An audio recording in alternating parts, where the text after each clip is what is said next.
present ministry now.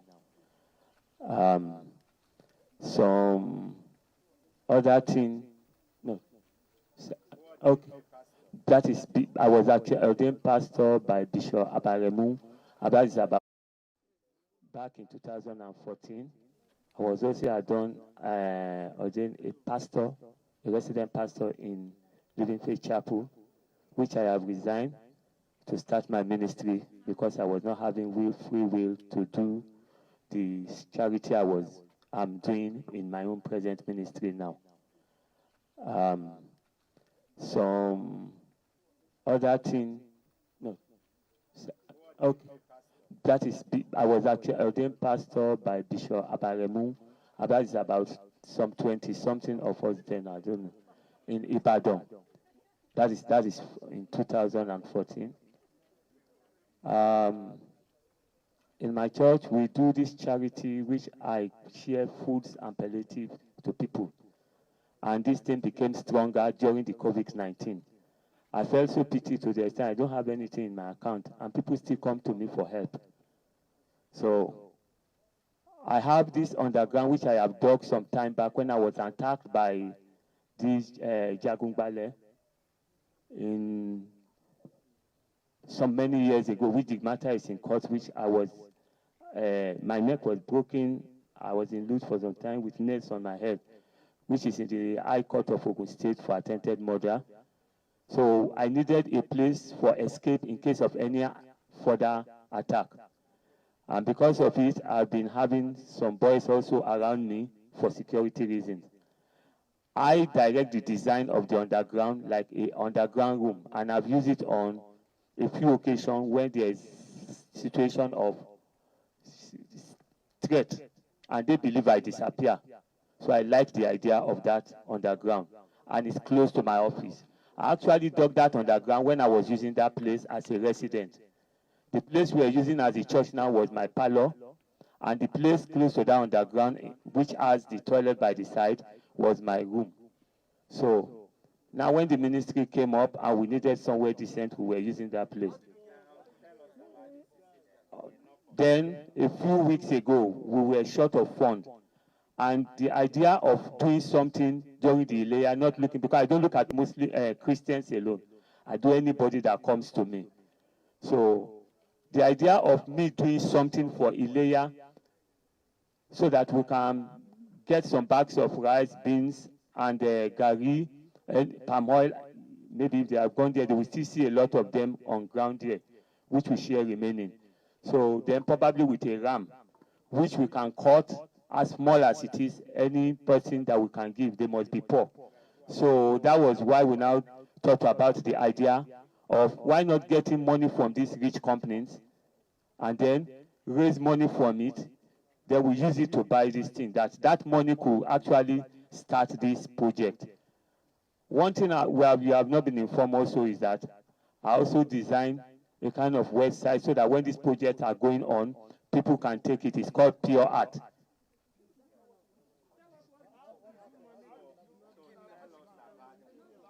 No, we are not the owners of the gun. We didn't use gun.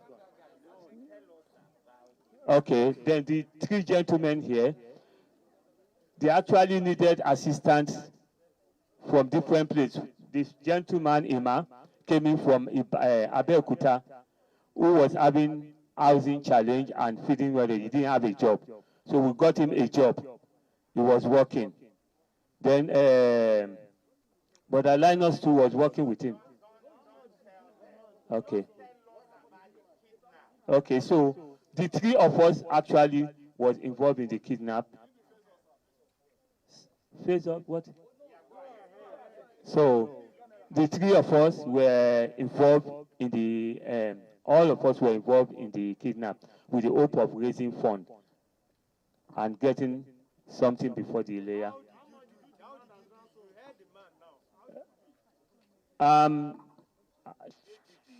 Okay, now listen.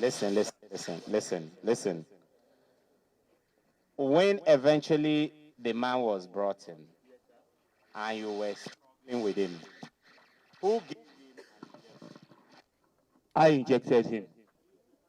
What kind of injection? I gave him ketamine injection because the man was struggling and I didn't want him to be injured, because I must confess to you, anything could have happened during the struggling. So I went in there. This injection I used to inject these animals and everything I kill, which I know paralyzes them. I put it in egg to catch snakes. So I quickly went to get it and inject his foot to stop him from struggling. You also have that stethoscope. Yes, sir. If you know, in Winners, we do this medical outreach. So when I started my ministry, I was interested because my main target is welfare. So I was interested. Winners is not involved in this by any means. What you see there was my own portion from the medical outreach when I was in Winners. It was always hanged in my office there with Bishop Yeteko's photo. It has nothing to do with Winners. So when this man came in, before the man, I used to check people's health. When I want to help people in treatment, I used to get there. So when he came in, I used the stethoscope to go and check his health. And I went there. On the 2 occasions I went there, I asked of his health. He told me his health. I checked him. He told me he was feeling some pain. I said, okay. I said, what else did you need? So I went out and get painkillers, these painkillers in packet, which they sell 400 and something, with, again, please remember me of that antibiotic. Bisham. Okay. Bisham from the pharmacies. So I got these things. A doctor or a nurse? Yeah. All right. I work with Glorious Master Logistics, who distribute Forever Living products. I'm a dispatch in that company. What date? One other item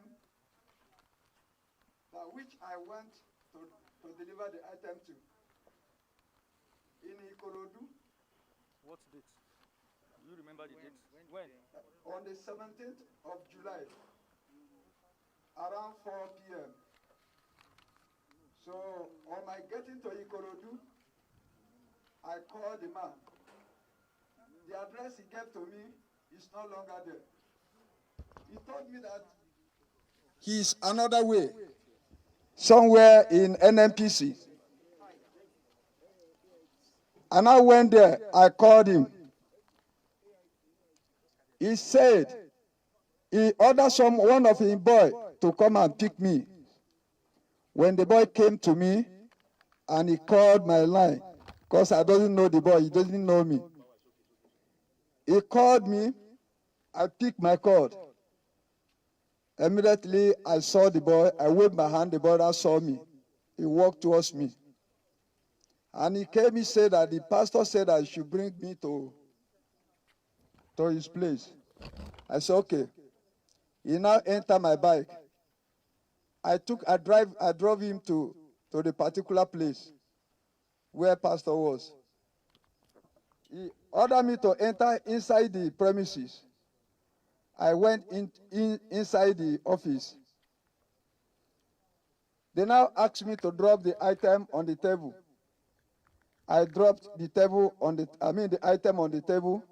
On my lifting of my head from where I bent down to drop the item, they held me with the rope, the wire on my throat. I now struggle and fight, struggle with them. So it gets to a point, I was about to escape.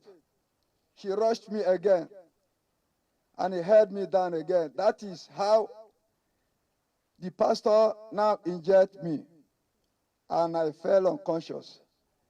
That is how they got me and tied me, took me to one hole which is called underground. I doesn't ever experience such of things before. All things happened when you took me to that place. I doesn't know anything.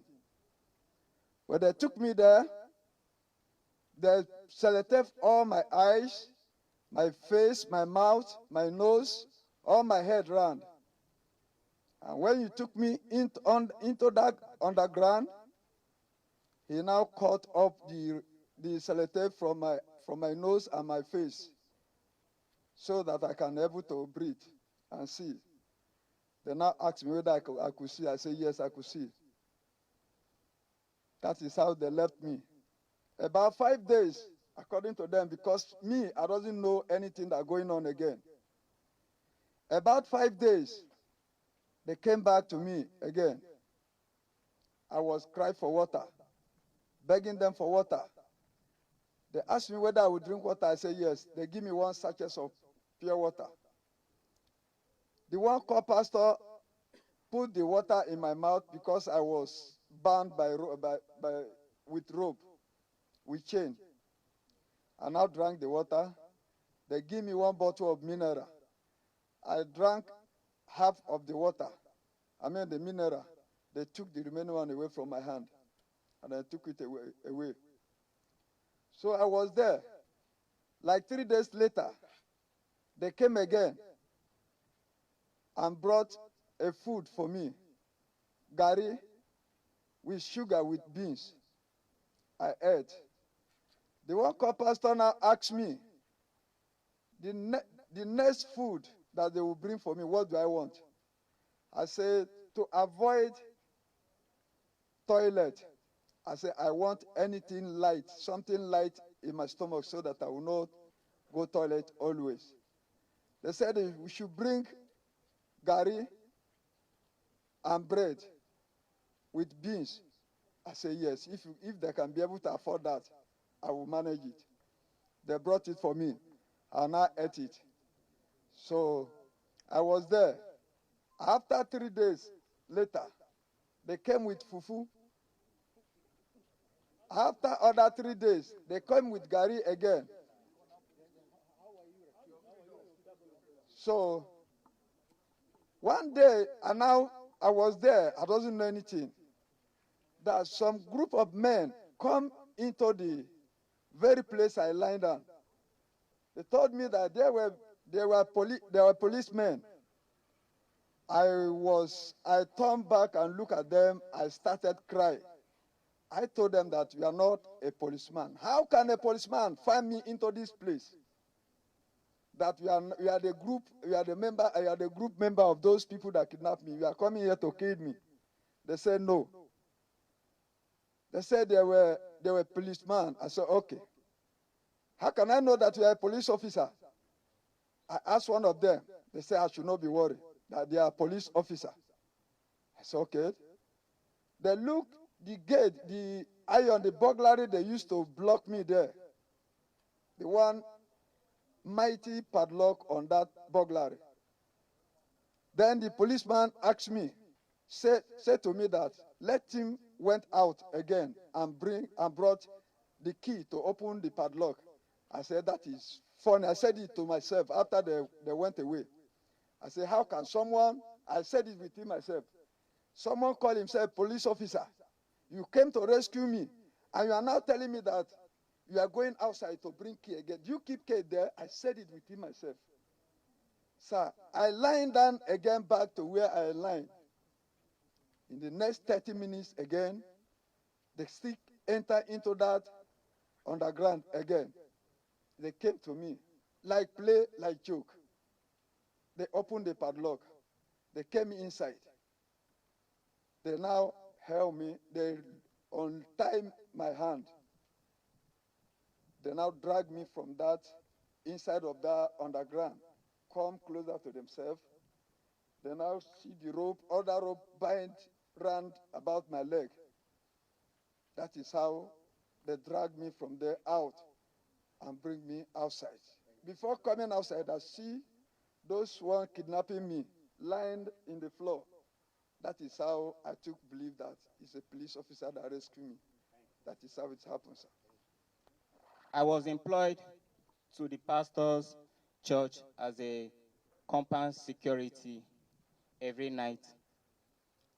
So the pastor invited the delivery man to deliver drugs for him. On the line, the pastor said that he wants to collect money from the company to buy bags of rice and other things for the layer. which I supported him. And I asked him a question that how long is the man going to stay? He said, after this month, if there is no money bring out, that will release the man. And I supported him too. So when the man came, we tried to bring the man down. We paid the man down, and Pastor injected him.